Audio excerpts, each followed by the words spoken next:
자, 좌우에 계신 분들하고 좀 인사하실까요? 안녕하셨습니까?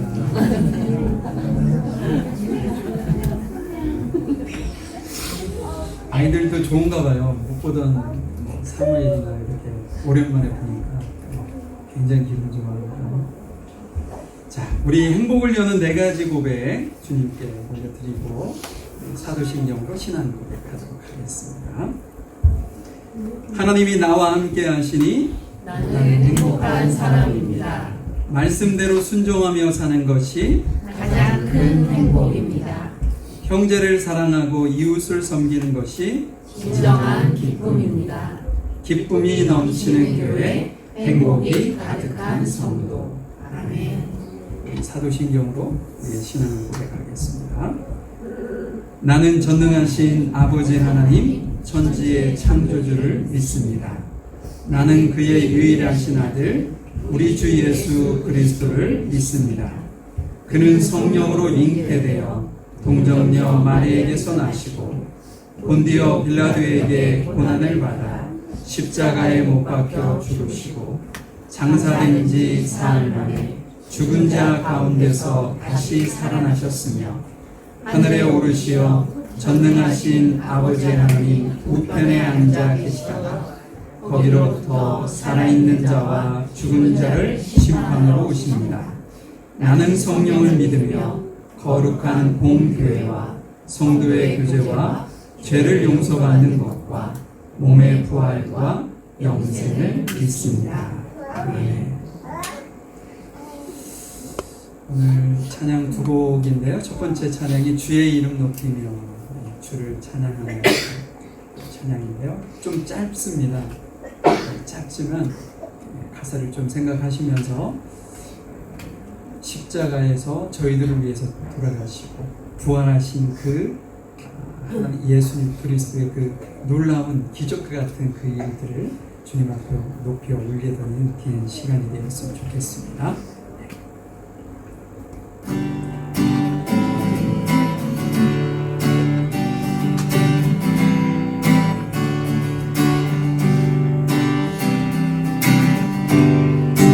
이름 높이며 주를 찬양하나이다. 나를 구하러 오신 주를 기뻐하나이. 감사합니다.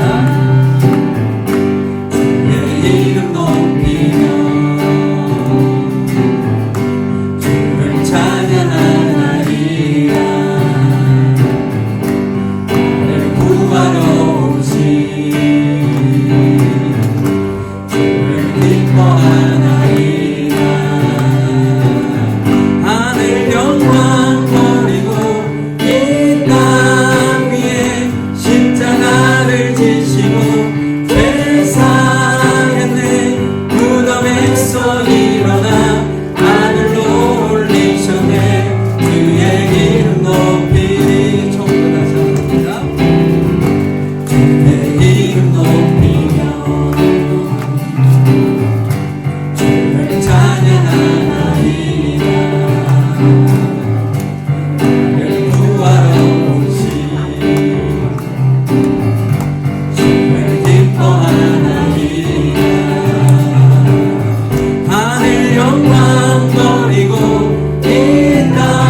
좀 의미하시면서 주님 앞에 찬양 올려드리고요.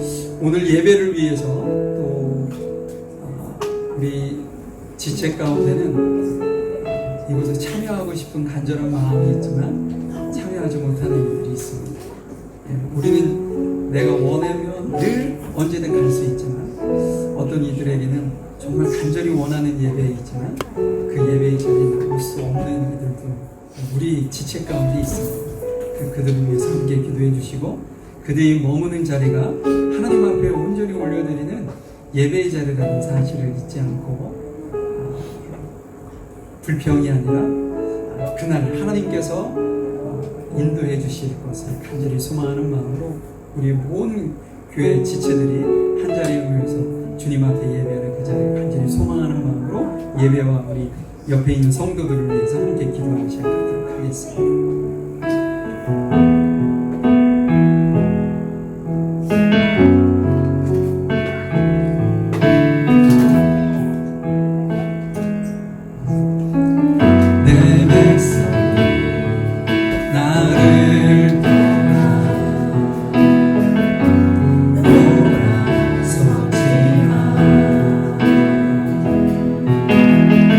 내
전쟁과 기아, 자연재해, 각종 사건 사고로부터 지켜주시고 보호해 주셔서 주일 아침 예배 자리로 나오기 인도해 주시니 참으로 감사드립니다.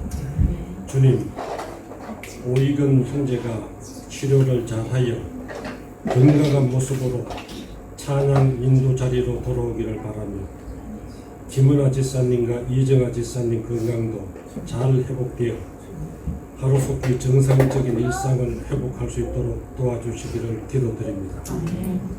아직까지 코로나19 팬데믹 후유증에서 채 벗어나지 못하고 있는 가운데 중동 전쟁이라는 큰 악재가 발생하여 고유가, 고물가, 고금리로 인하여 우리의 생활이 위축받는 면이 있다 할지라도 우리는 포로된 다니엘이 어려운 상황 속에서도 남다른 생각으로 하루 3번 기도하고 채식을 하며 술을 마시지 않는다는 원칙을 세워 꾸준히 실천함으로써 재상의 자리에 오른 것을 본받아 오늘의 현실이 아무리 힘들지라도 하루하루 일상에서 성령의 사람들을 모방하고 매일매일 모방하고 또 모방하여 마침내 스스로 창조적인 신앙생활과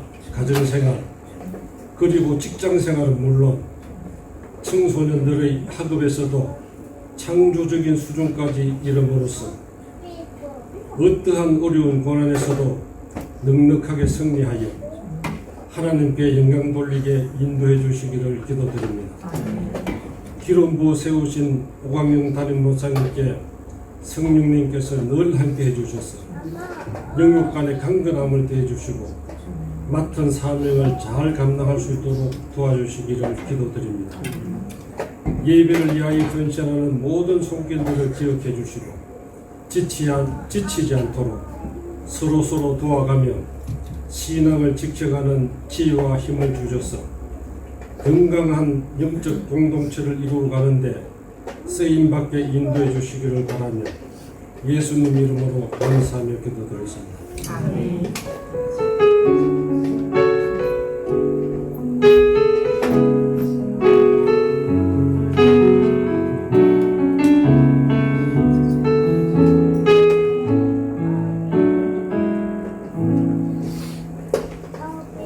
오늘 말씀은 마가복음 10장 13절부터 16절까지 말씀입니다. 마가복음 10장 13절에서 16절 말씀입니다.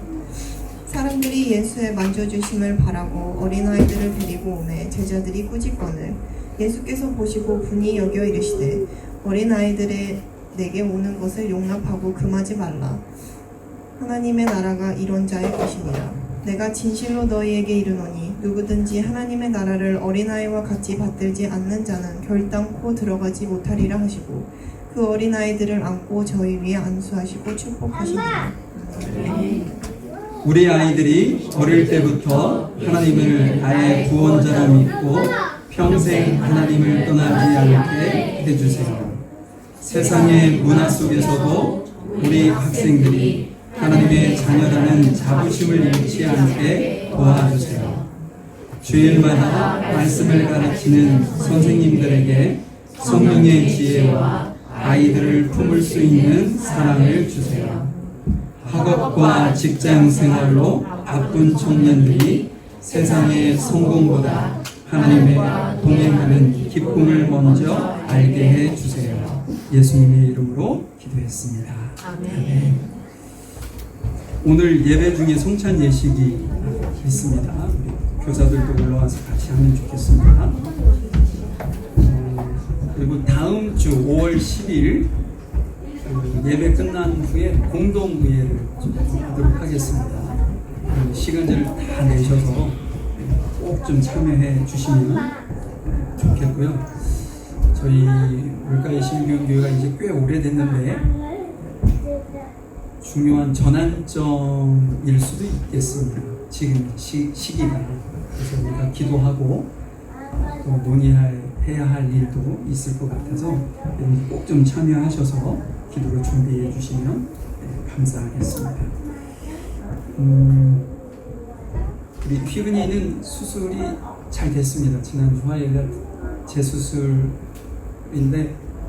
이쪽이 붙어가지고 갔는데 수술을 하려고 해보니까 이 반대편도 또 붙었대요. 그래서 양쪽을 이렇게 다 관을 넣어서 이렇게 벌려놓은 상태고요. 일주일 정도 재치기도 하면 안 됩니다. 재치기하면 그게 쏙 빠진대요. 그래서 지금 사르릉판을 걷는 것처럼 조심조심 놀고 있습니다. 예. 기도해 주시면 너무 감사할 것 같고요. 다른 분들을 위해서도 함께 기도해 주시면 감사하겠습니다. 다른 광고는 주보 참고하시면 될 것 같습니다.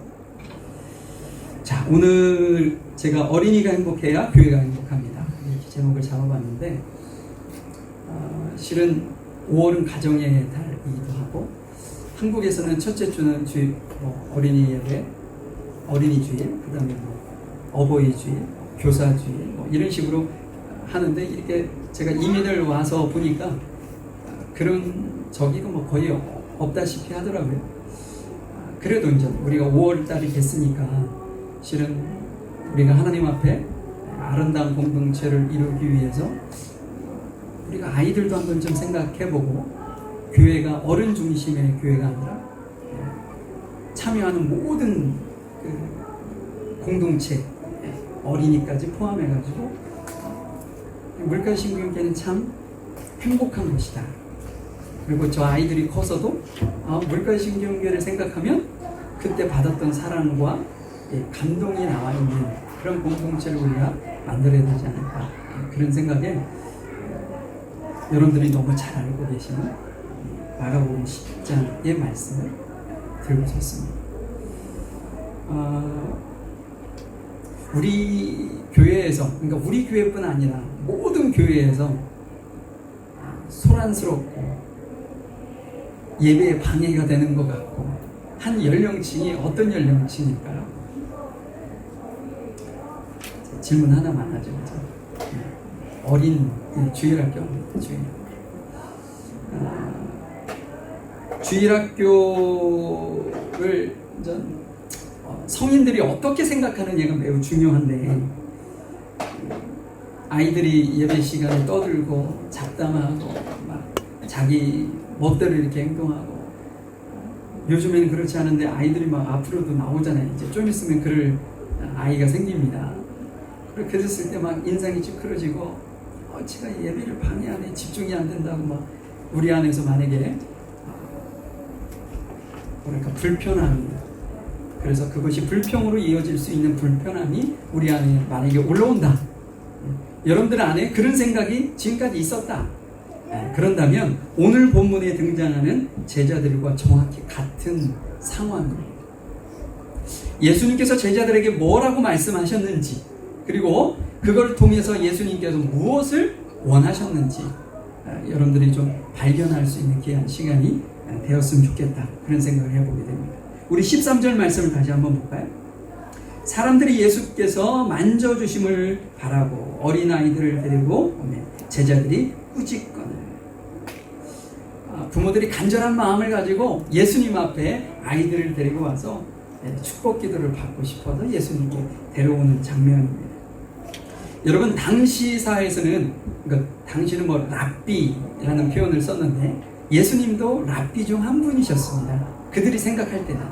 그래서 훌륭하신 랍비, 유명한 랍비들이 오면 이 자기 자녀들을 데리고 가서 좋은 말씀도 듣고 그 다음에 축복 기도도 받고 이러는 것이 경건한 어떤 신앙을 가진 부모들, 종교적인 열심을 가지고 있는 부모들에게서 너무나도 지극히 당연하게 나오는 행동이었다는 거죠.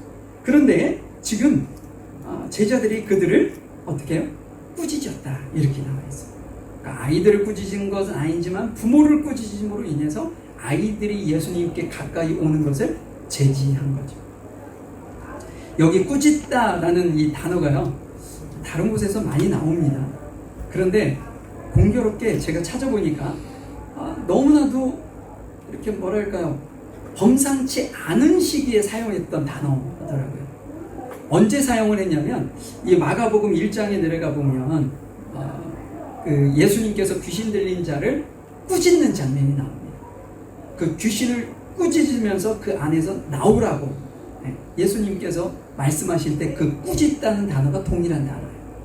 그리고 예수님께서 제자들과 함께 갈릴리 호수를 가로질러서 반대편으로 가시려고 할 때 갑자기 예수님은 주무시는 중에 어때요? 폭풍이 몰려오고 비바람이 치고 파도가 쳐서 배가 곧 침몰할 것 같은 위기 상황이 벌어지잖아요.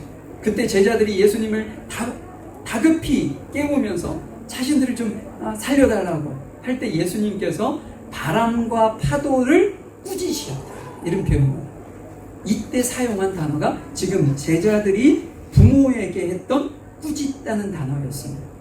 이 말은 무슨 얘기냐 하면은 단순히 제자들이 부모를 이렇게 타일르거나 제지한 것이 아니라는 겁니다. 어떻다는 거예요? 예수님의 근처에는 근접도 못하게 단호한 어조로 내쫓은 거예요. 내쫓은 거예요. 멀리 예수님 곁에는 근접도 하지 말라고 멀리 부모와 그 자녀들을 내쫓았다라는 단어가 되는 겁니다. 그럼 왜 그랬을까? 제가 여러 차례 말씀을 드렸는데 당시에는 어린아이는요, 성인이 될 때까지 별 의미 없는 존재였습니다. 아무런 능력도 없고 지위나 법적인 권리가 없는 존재들이었다는 거죠. 그렇기 때문에 제자들 눈에 예수님의 정말 귀하고 소중한 시간을 그 어린 아이들이 낭비하고 있다, 이렇게 생각을 한 거예요. 그렇기 때문에 제자들이 예수님 앞에 다가오는 그 아이들을 단호하게 막은 거죠. 우리 한국 문화, 이제 외국 문화는 제가 외국 교회를 경험해 보지 못해서 단언적으로 말씀드리기 어려운데, 제가 한국 교회에서는, 한인들이 있는 교회에서는 지금까지 경험도 있고 신앙생활도 했었고 목사가 되어서는 목회를 지금까지 해오고 있으니까 어느 정도는 안다, 이렇게 생각이 드는데, 지금 참 많이 좋아지긴 했습니다. 좋아지긴 했는데 교회에서 아이들을 어떤 방식으로 대하나요? 교회 전체적으로 우리 이제 물가의 신금 교회도 1년 동안 어떤 계획도 잡고 여러 가지를 하잖아요. 그런데 우리 주일학교가 차지하는 것이 얼마나 될까라는 거죠. 안타깝게도 우리 아이들이 차지하는 것은 너무나도 뒷전이 되어 버리고 말았습니다. 그래서 주일학교 예배가 어떤 역할을 하는 거냐면, 어른들이, 부모님들이 예배 드리는데 방해가 되지 않도록 그 시간을 때우기 위해서 주일학교를 하는 것처럼 생각하는 경우가 있어요. 심지어는 주일학교 아이들에게 사용되어지는 예산도 가능하면 줄이려고 노력을 합니다. 제가 지금까지 여기 담임하기 전까지는 계속 교육부서에 있었잖아요. 그래서 큰 교회에서도 교육부서 예산 잡기가 쉽지 않습니다. 그래서 제가 1년 예산을 잡아가지고 이렇게 올리면 많은 부분 삭감돼서 내려와요. 이것이 이제 우리가 자녀들을 대하는 교회의 태도인 거죠. 지금 제자들이 어떤 그 어린 아이들이 예수님께 다가오는 것을 제지하는 그 모습이 실은 우리도 동일한 그런 생각과 상황 속에 있다는 거죠. 그러면 여러분, 예수님은 어떻게 하셨을까요? 우리와 달리, 제자들과 달리 예수님은 어떻게 하셨을까? 자, 14절 말씀을 보면 예수께서 보시고 노하여 이르시되 어린아이들이 내게 오는 것을 용납하고 금하지 말라. 여러분, 예수님께서 몹시 노하셨다.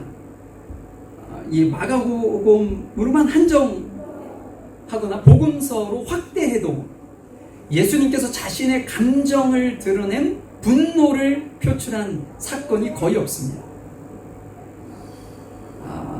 우리가 늘 잘 알고 있는 사건이 뭐냐면 성전 청결 사건이에요. 성전 안에서 돈 바꿔주고 양 팔고 막 이러는 본잡한 상황 속에 예수님께서 가셔서 아버지 집은 기도하는 집이라고 너네들의 이권을 챙기기 위해서 사용된 도구가 아니라고 단호하게 그들을 막 내쫓았던 그 사건을 제어한다면 유일합니다. 예수님께서 자신의 감정을 여과 없이 나타내셨다는 거죠. 분노하셨다, 노하셨다. 예수님께서 바라보시는 사회적 약자, 우리의 어떤 교회 안에 미래인 어린아이들을 바라보는 관점과 시각이 제자들과 예수님에게는 너무나도 큰 차이가 있었다라는 것을 우리에게 말씀해 주고 있습니다. 그래서 저는 교회 오는 아이들이 이제 어떤지 모르겠어요. 여러분들 어린 자녀들을 키우시는 분들이 주일날 교회 올 때 아이들을 협박하죠. 너 그러면 교회 안 간다? 아닌가요? 여러분, 그런 언어는 사용하지 말아주세요. 아이들에게 교회는 정말 가고 싶은 곳이 돼야 되고요. 교회 가면 혼나던 것도 안 혼나야 된다고 저는 봐요. 그렇다고 해서 아이들을 그냥 버릇없이 막 키우자 이런 얘기가 아니라, 여러분 어릴 때 부모하고 할머니 할아버지하고 아이들이 누구를 더 좋아하나요? 뭐 엄마를 좋아하는 거야 당연하죠. 그런데 그 시즌이 되면 할머니 할아버지를 너무 좋아하는 거예요. 왜 그럴까요? 이유는 딱 하나예요. 부모는 또다시 쫓아다니면서 이렇게 지적을 하고 혼내고, 너 그거 하지 마, 이거 하지 마, 저거 하지 마, 그리고 하고 싶지 않은 것을 이거 해, 저거 해, 이렇게 하거든요. 그러니까 아이들이 그게 싫은 거예요. 근데 할머니 할아버지는 어때요? 제재는 하지만 그렇다고 해서 그것을 강하게 하지 않아요. 그냥 아이들이 하는 것을 그냥 받아주는 거예요. 그게 어찌 보면 할머니 할아버지가 아이들을 아끼고 사랑하는 방법일 수도 있겠다, 그런 생각을 해보게 됩니다. 이게 사랑은 내려사랑이라는 말이 있잖아요. 이 부모는 키울 때는 그것이 안 돼. 그런데 부모가 다 키워서 자기 자녀가 또 손주 손녀를 낳았을 때 바라보는 시각이 틀립니다. 그렇죠? 이명미 집사님? 예. 틀려요. 우리 민보영 권사님 팔이 아픈데도 그 아이를 막 안고 그러는 걸 보면 이게 할머니니까 나오는 거 아니겠어요? 할머니니까. 우리 안에 아이들을 대하는 태도가 이 제자들이 아니라 예수님의 모습이 되어야 하지 않을까 싶습니다. 예수님께서 그 아이들이 천방지축이라는 거 모르셨을까요? 알고 계셨죠. 그 아이들 자기가 하고 싶은 대로 막 하고 막 떠들고 조용해야 될 자리에서 막 여러 가지 말썽을 피우는 거 누구보다 예수님도 잘 알고 계셨을 겁니다. 그럼에도 불구하고 그 아이들이 내게 오는 것을 막지 마라. 왜? 그들이 하나님 나라의 주인공이다, 이렇게 말씀을 하고 있잖아요. 저는 여러분들 보기에 어떠 보이던가요? 제가 어렸을 때 말썽꾸러기였을까요? 아니면 정말 지금 보이는 것처럼 얌전해 보였을까요? 개구장이었어요. 도저히 감당이 안 될 정도. 학교 가면 중간에 화분 이렇게 국화꽃 해가지고 화분을 쭉 해서 자축, 동행 이런 걸 가르치잖아요. 그럼 중간에 왜 그걸 놨는지 저는 이유를 몰라가지고 그거 다 제가 깨트려 먹고, 창문 깨트려 먹고, 성탄절이 가까우면 이렇게 화분에 추리 그 선생님들이 해놓으면 그거 시작하기 바로 전에 넘어뜨리고, 제가 그렇게 부산했어요. 근데 지금 어때 보이세요? 지금도 부산해 보이나요? 제가 예수님을 만난 이후 삶이 바뀌었습니다. 실은 애들하고 싸우던 중학교 3학년 때까지 아이들하고 엄청 싸웠어요. 근데 고등학교 이후부터 예수님을 내 안에 구주로 모신 이후부터 제가 제 삶이 바뀌어진 걸 제가 너 스스로 느껴지고 저희 부모님과 누님들이 그걸 인정해 줬어요. 내가 바뀌었구나 라는 것을 그때 제가 알게 됐죠. 개차반 같은 저도 예수님 만나면 어느 시점에 철이 들게 되어 있습니다. 그때까지는 우리 부모님과 어른 세대들이 아이들을 넓은 마음으로 품어줘야 되지 않을까 싶어요. 제가 대표로 저의 삶을 얘기했지만 실은 여러분들도 까놓고 보면 다르지 않을 거래요. 다르지 않을 겁니다. 어릴 때부터 철이 들어서 이렇게 신앙생활 하신 분들은 있을 수 있지만 거의 대부분 어릴 때는 어린이답게 돼야 되는 거죠. 만약에 우리 교회가 절간 같으면 좋을까요? 아이들이 오자마자 자기들끼리 야 교회 줘. 그게 행복이 아닙니다. 아이들이 막 열심히 떠들고 막 시끄러운 소리. 오늘 그 2명이 추가된 것뿐인데 뒤에가 너무 소란스럽지 않으셨었어요? 자기들끼리 얘기하고 떠들고. 그것이 행복입니다. 그것이 행복. 우리 기독교 신학자 중에 보네퍼라는 신학자가 있어요. 이 사람은 천재로 불리시는 사람입니다. 21살에 신학 박사학위를 딴 사람이에요. 이 신학 박사학위까지 가려면 최소 30대가 돼야 돼요. 그런데 21살에 대학교 갈 나이에 박사학위를 딴 사람입니다. 그가 25인가 6살에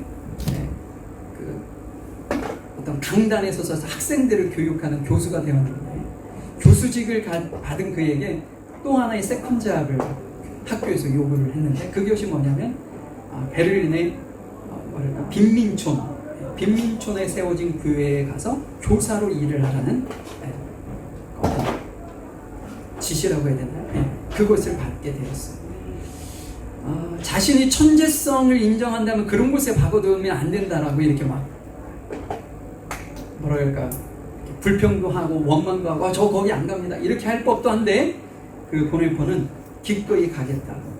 근데 기꺼이 가는 것만이 아니라 그곳으로 아예 이사를 가버렸습니다. 자기가 살던 곳을 떠나 빈민가들이 살고 있는 그곳에 자기들도 똑같은 상황 속에 놓여지게 된 거죠. 그래서 골목길에서 아이들과 같이 뛰어놀기도 하고 말씀을 전하기도 하고 부모님을 만나서 상황이 어떤지도 보고 막 이런 일들을 했다는 거죠. 그리고 그가 남긴 아주 유명한 말이 있습니다. 신앙은 가르쳐지는 것이 아니라 함께 살면서 전해지는 것이다. 우리는 신앙을 가르치려고 하죠. 부모도 자녀들에게 너 교회에서 이렇게 하는 거야. 어떤 종교적 행위이긴 하지만 우리는 입으로 가르치려고 해요. 그런데 보네퍼는 그것은 입으로 가르쳐주는 것이 아니라 어떻게 해요? 함께 살면서 내 것이 전해지고 내가 그 아이를 사랑하는 마음이 전달되어지고 그 아이를 내가 아끼고 있다는 마음이 전달되어지고 신앙은 그렇게 전달되어서 아이를 신앙으로 세운다는 거죠.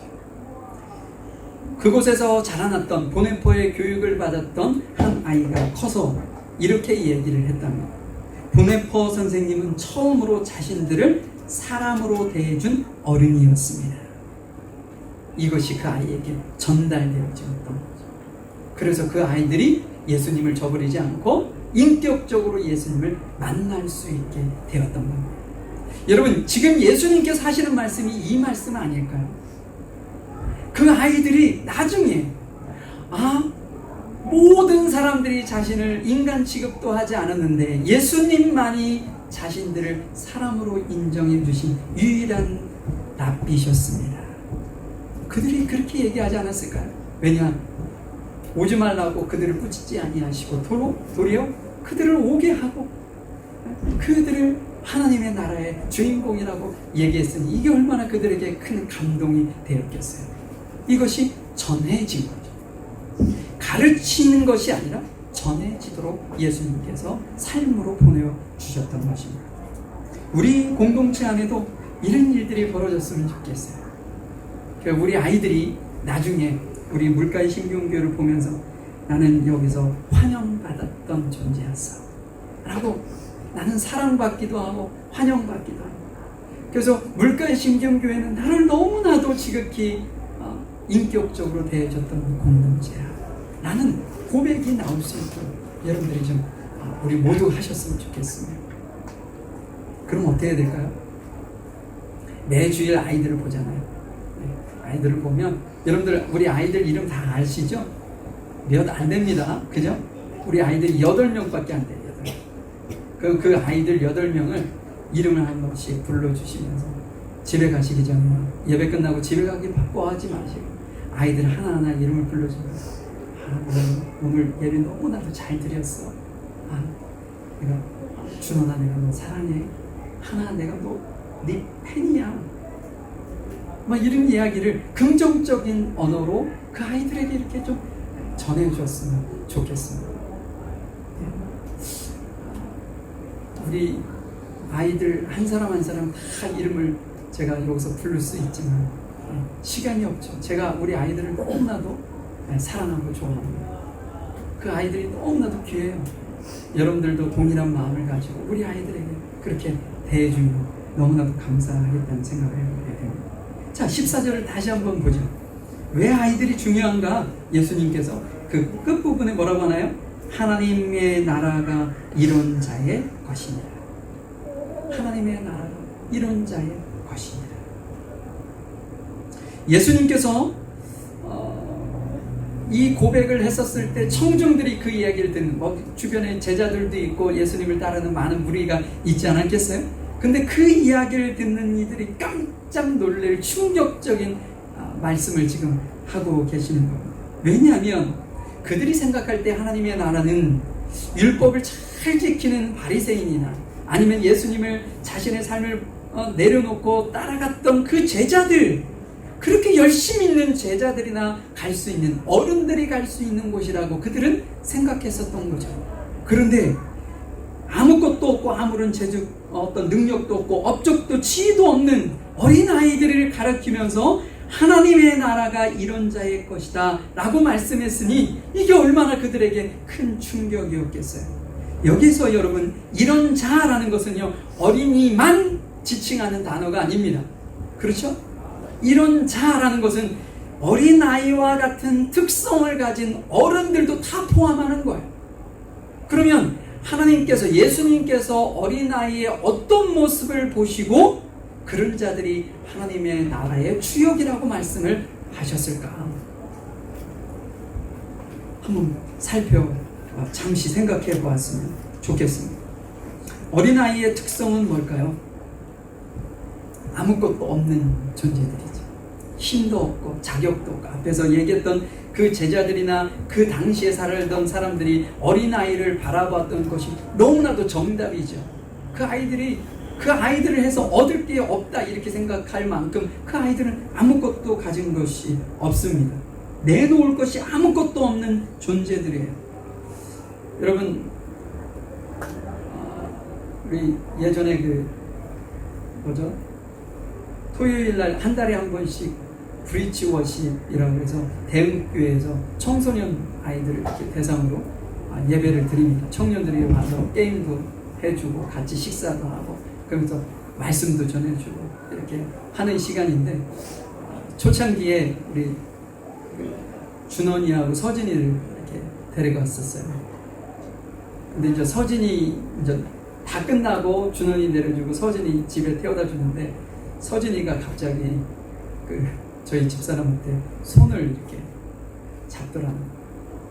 우리 엄마는 운전할 때 내 손을 붙잡고 운전하시는 거예요. 그러면서 그 사모님 손을 딱 이렇게 잡으라고 그러면서 이렇게 싹 잡아주더라고요. 저희 집사람이 그러고 와서 얼마나 그걸 자주 얘기했는지 모르겠어요. 그러니까 서진이가 그렇게 해준 것이 우리 집사람한테도 감동이었던 거죠. 아이들이 아무것도 없는 존재인 것 같고 그렇지만 실은 아이들이 주는 것이 있는 거죠. 우리 저 뒤에 나래가 있는데 우리 나래가 여러분들에게 기쁨을 주나요? 막 화가 나게 만드십니다. 그냥 얼굴만 봐도 기쁨이 있잖아요. 그죠? 하나님께서 정말 묘하게 만드신 것 같아요. 우리 아이들은 모두가 다 그렇게 귀엽고 예쁜 것 같아요. 그잖아요? 손을 생존 법칙인지 모르겠지만 쟤 같은 내가 손을 흔들어야 살 것 같아. 막 이러면 웃으면서 손을 흔들어줘. 그것이 그가 할 수 있는 최선인 거죠. 그렇게 아무것도 없는 존재인 그들에게 지불할 것도 아무것도 없고 부모에게 내세울 것 아무것도 없는 그들을 예수님께서는 하나님의 나라의 주인공이라고 말씀하고 있습니다. 여러분, 하나님의 나라는 내가 무엇을 했는가 해서 가는 것이 아니고, 내가 너무 이것저것 했기 때문에 가는 것이 아니고, 연약함이 있는 모습 그대로를 믿음으로 주님 앞에 나아가는 그 행위. 만약에 우리 나래 엄마가 화가 나가지고 나래를 막 혼내켜요. 그럼 나래가 어떻게 할까요? 나래도 삐져가지고 집을 나갈까요? 아닙니다. 제가 어렸을 때 우리 아이들 키워본 경험으로는 어릴 때 아이들은 혼내면 혼낼수록 엄마한테 더 행겨요. 왜냐? 엄마밖에 없다는 걸 알기 때문에. 두 번째 특성은 뭐냐면 부모를 온전히 신뢰한다는 거예요. 부모를 온전히 신뢰한다. 어린아이들이 부모님을 믿어볼 만한 대상이라고 이렇게 평가할까요? 그렇지 않습니다. 부모 없으면 나는 죽을 수밖에 없는 존재라는 생각을 가지고 부모를 따릅니다. 이것이 자녀들이 부모를 바라보는 어떤 시선인 거죠. 아이들은 스스로 자신을 보호할 힘도 먹고 살 능력도 없습니다. 그렇기 때문에 하나님의 나라는요, 믿음으로 가는 것 아니겠어요? 그죠? 그런데 자기 능력이 아닌 하나님이 아니면 저는 죽습니다 라는 그런 믿음을 가진 그 아이들의 그 모습을 제자들에게 가르쳐 주고 있는 거죠. 여러분들 안에 그런 마음을 갖고 계신지 모르겠습니다. 저는 능력이 안 되는데. 그럼 15절을 보면 돼. 세 번째 어린이의 특성이 15절에 나와요. 15절 보니까 내가 진실로 너희에게 이르노니 누구든지 하나님 나라를 어린아이와 같이 받들지 않는 자는 결단코 그곳에 들어가지 못하리라. 여러분, 어린아이들은요 그냥 선물을 주면 그냥 받아요. 우리는 체면이 있어서 누군가가 자꾸 내가 한 것이 없는데 계속 누군가가 뭔가를 주면 어때요? 어른들은 불편해요. 왜? 내가 다시 뭔가를 그분에게 해야 될 것 같거든요. 그러지 마세요. 이제 됐어요. 어느 순간부터는 받지 않으려고 합니다. 그런데 여러분, 천국은요 그런 것이 아니라는 거예요. 내가 무엇인가 했기 때문에 당연히 내가 받을 만한 자격이 있어서 받는다? 이런 믿음으로는 천국에 갈 수 없다는 거죠. 아이들은 어때요? 100번을 주면 100번을 다 받습니다. 아무 이유 없이 받아요. 염치 없이 받습니다.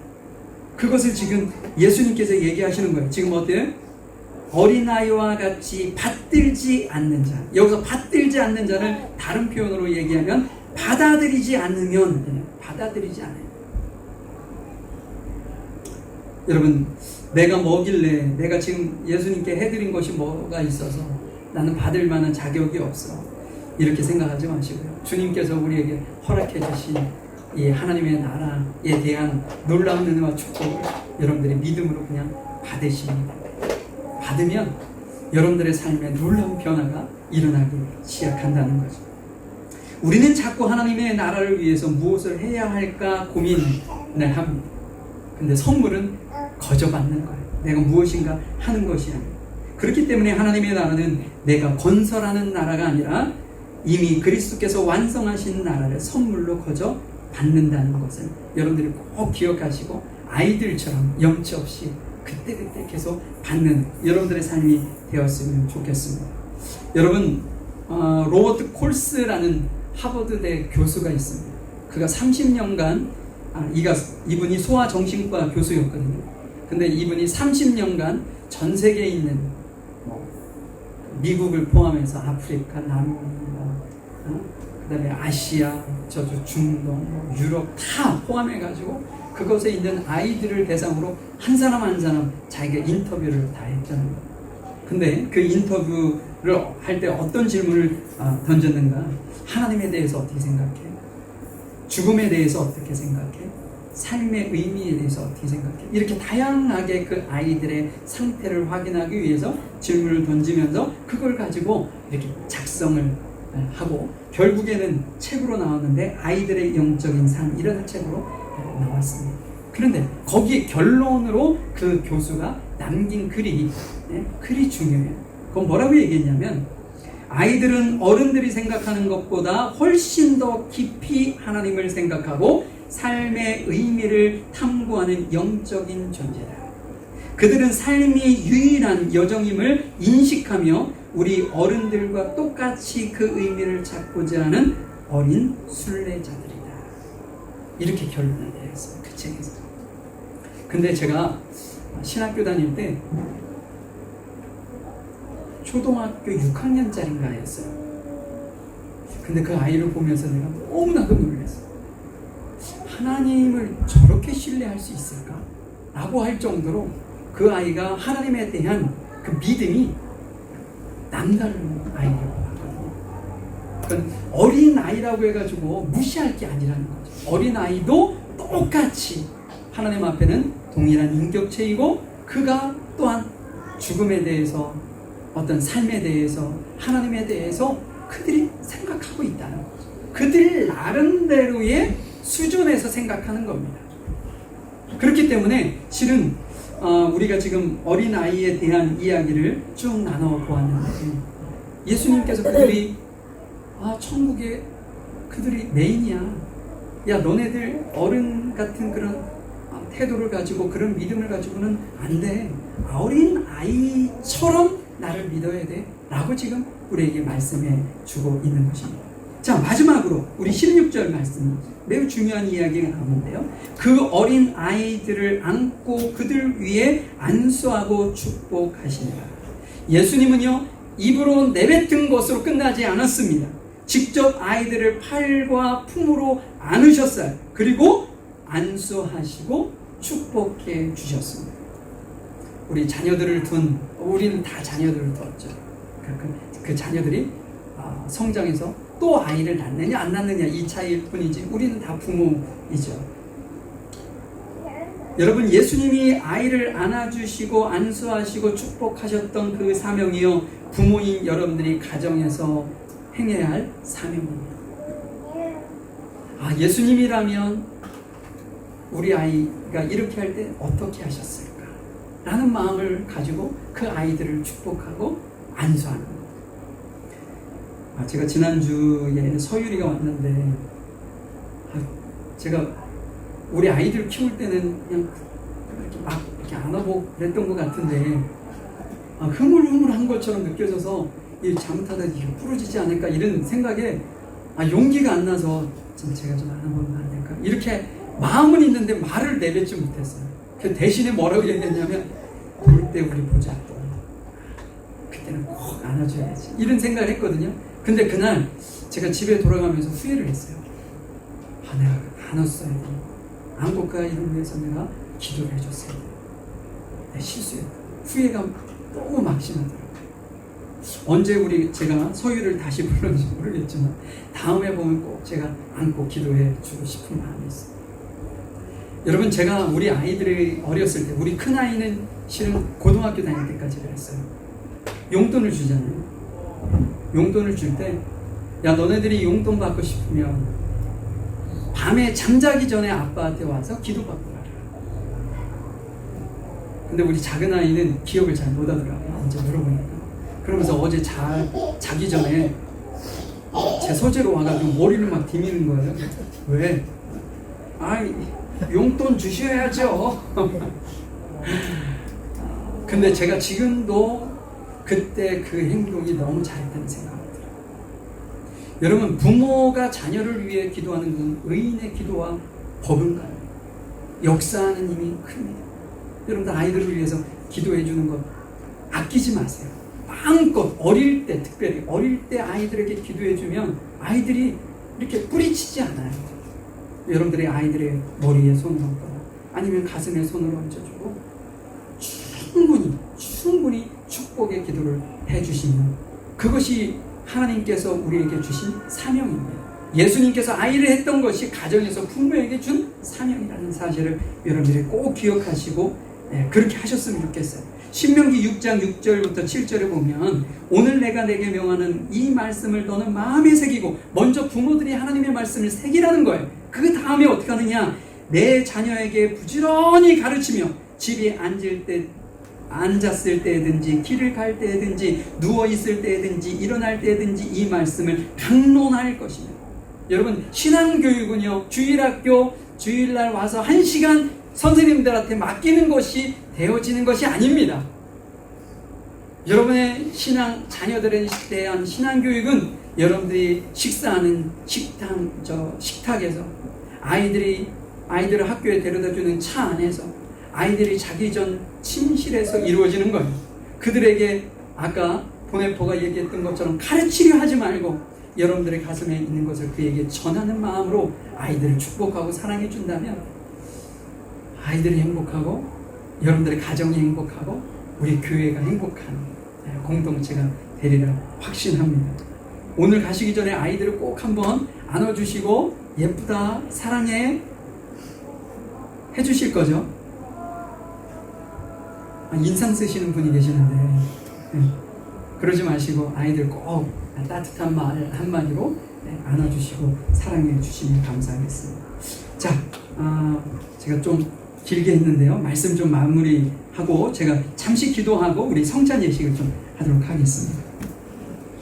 사랑과 은혜의 하나님 아버지, 오늘 어린이 주일을 맞아 우리가 마가복음 10장을 통해서 다시 한번 어린아이가 우리에게 어떤 존재인지를 생각하게 하시고 예수님께서 말씀하셨던 것처럼 그가 하나님의 나라의 주인공이라는 사실을 저희들이 마음속 깊이 가지고 우리의 마음과 사랑과 뜻과 온 마음을 다해 우리 귀한 자녀들을 사랑하고 섬기고 예뻐할 수 있는 우리 모두가 되어질 수 있도록 도와주옵소서. 우리 성찬 예식에도 주님이 저희들과 함께 하심을 믿고 감사하며 예수님의 이름으로 기도하였습니다. 아멘. 우리 성찬 예식 잠시 하도록 할게요. 고린도전서 11장 23절부터 26절 제가 읽은 동안 나오셔서 준비를 좀 해주시면 감사하겠습니다. 제가 읽어드리겠습니다. 내가 너희에게 전한 것은 주께 받은 것이 곧 주 예수께서 잡히시던 밤에 떡을 가지사 축사하시고 떼어 이르시되 이것은 너희를 위하는 내 몸이니 이것을 행하여 나를 기념하라 하시고 식후에 또 그와 같이 잔을 가지시고 이르시되 이 잔은 내 피로 세운 새 언약이니 이것을 행하여 마실 때마다 나를 기념하라 하셨으니 너희는 이 떡을 먹으며 이 잔을 마실 때마다 주의 죽으심을 그가 오실 때까지 전하는 것입니다. 아멘.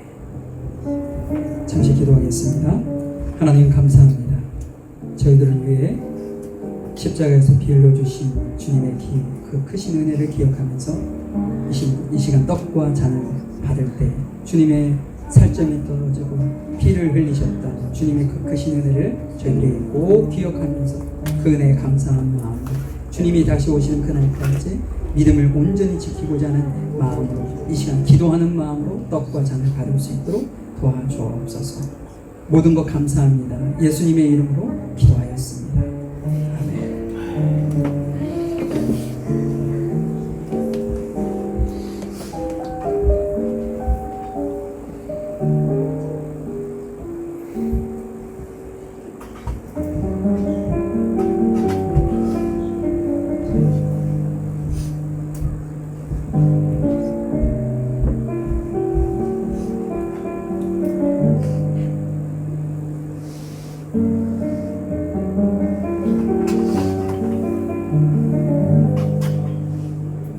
하나님 감사합니다.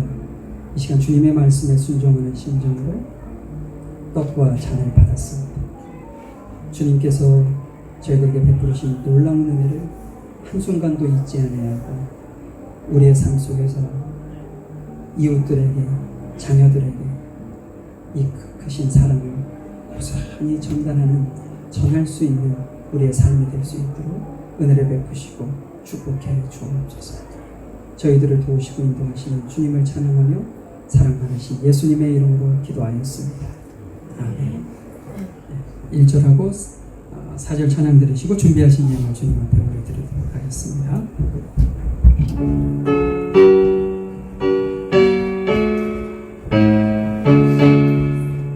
내 평생에 가는 순탄하여 늘 간절한 강 같든지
감사합니다. 저희들을 사랑하시고 저희들을 도우시고 또한 예배의 자료를 저희를 불러주셔서 주님 앞에 우리가 받은 은혜에 너무나도 감사해서 주 앞에 온전히 예배로 영광 돌리고 또 11조 감사헌금 주일헌금 성기헌금 각가지로 주님 앞에 저희들을 드리는 심정으로 드릴 수 있도록 인도하신 하나님 감사합니다. 저희들의 마음 안에 주 앞에 온전히 올려드릴 수 있는 마음을 허락해 주신 것도 너무나도 감사한데 주님 그것으로 인해 우리가 기뻐할 수 있도록 인도해 주신 너무나도 감사합니다. 우리 귀한 성도들 가정 안에 늘 있어야 될 것 없어야 될 것을 아시는 주님께서 은혜를 베풀어 주시고 축복해 주시고 막힌 것이 있다면 뚫어주시고 해결되지 않은 것이 있다면 해결되게 하시고 회복되지 않은 것이 있다면 회복되어지는 놀라운 은혜와 충만함이 임할 수 있도록 가정을 축복해 주시고 인도해 주시옵소서. 하늘의 신령한 복과 땅의 기름진 것으로 날마다 채워주시는 은혜가 임하게 하여 주시옵소서. 오늘도 귀한 성도들을 위해서 사랑의 애찬을 준비한 성도 가정이 있습니다. 그 가정을 주님 주의 이름으로 축복하오니 은혜를 베풀어 주시고 준비할 때 주님을 사랑하듯 우리 성도들을 사랑하는 마음으로 준비한 그 중심을 주님께서 보시고 그 가정 안에 하나님께서 베풀어 주시는 놀라운 은혜와 축복함이 있게 하시고 자녀들의 앞길과 장래도 주님께서 축복해 주시고 가정 안에 행하는 모든 일들이 주 안에서 형통하는 은혜가 충만케 하여 주옵소서. 우리 귀한 성도들이 같이 나누는 모든 성도에게도 동일한 은혜와 축복이 임하기를 간절히 소망합니다. 지금은 우리 주 예수 그리스도의 크신 은혜와 아버지 하나님의 무한하신 사랑하시고 성령님의 인도하시고 내주하시고 교통하시고 제자들과 달리 예수님께서 어린아이들을 사랑으로 품고 축복하며 사랑을 해줬던 것처럼 동일한 마음을 가지고 주일학교를 대하기를 원하는 모든 성도들 머리 위에 이들의 가정과 사업장 일터 위에 하고 위에 지금부터 영원히 함께 하시기를 간절히 축원하옵나이다. 아멘.